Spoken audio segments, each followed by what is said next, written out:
Hello, hello, and welcome to the shenanigans that you'll be seeing in the at the beginning of EU wipe, probably with people stealing Wisp and all that. So here's the strats.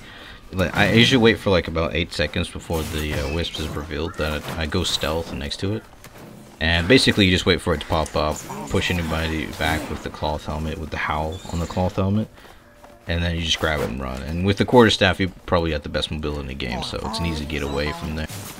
Now, I didn't have to, like, turn around and stun this guy, but I was just flexing on him, just for the memes. But usually what you want to do is, you want to make sure you have mobility still, because people are going to be trying to get ahead of you with their, like, mounted. They'll try and get ahead of you and then dismount in front of you. So you always want to have, like, a mobility option available, because they're not going to be able to sprint after you as soon as they dismount. They have to wait like, I believe, 5 seconds. So it gives you a little bit of time to create distance. And usually with the omelet, you should be getting your other abilities like pretty quick as well. So as long as you're not getting, falling for that trap, you should be good. Also, I got pretty lucky here where we just saw a purple chest. Those hidden purple chests that you don't see on the map unless you're close enough to it. So yeah, I was lucky they all got distracted on that. And I was able to turn this thing in for free.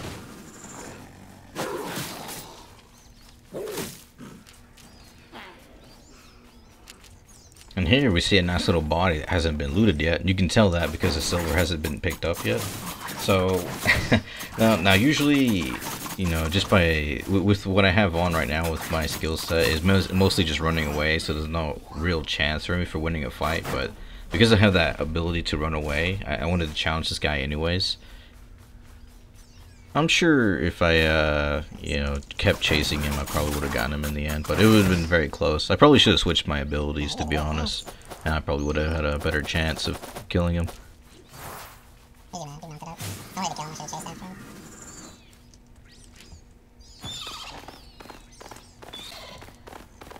So the main goal here is you're basically just going after the Wandering Wisp.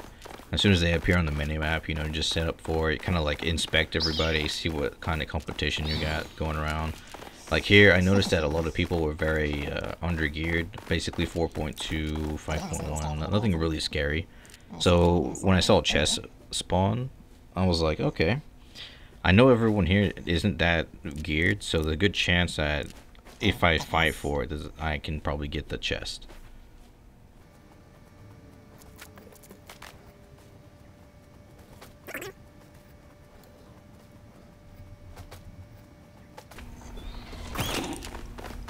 Alright,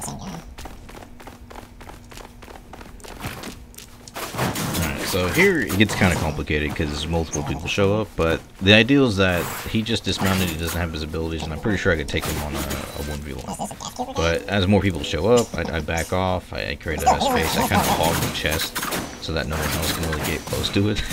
And I see this guy's gear, and he's in a farming set, so I'm like, okay, I could easily take this guy out. So I started rushing him at first, but then the other guy started picking the chest, so I was like, I gotta like hit him so it stops them from opening it. And it really just comes down to trying to like stop people from opening the chests and like trying to whittle them down. And it's funny how everyone is so low health. Yeah, and this guy made the biggest mistake of his life, dismounting next to me and getting that little yellow marker of death over his head with no health. Yeah, he knew he was screwed. It gets kind of dicey here because I just swapped an item, so I swapped the mount so I had more carry weight. But once I did that, I was on a cooldown, like a golden cooldown on all my abilities, and this guy started chasing me at the same time, so it got kind of dicey, but in the end it was worth it. That guy was probably worth more than the chest, maybe a little bit even, depending on how lucky the loot was in there, but I think killing that guy was definitely worth it, so. In the end, it was a massive payout. So it was about, let's say 58k. Let's just say 60k to make it a little bit more average.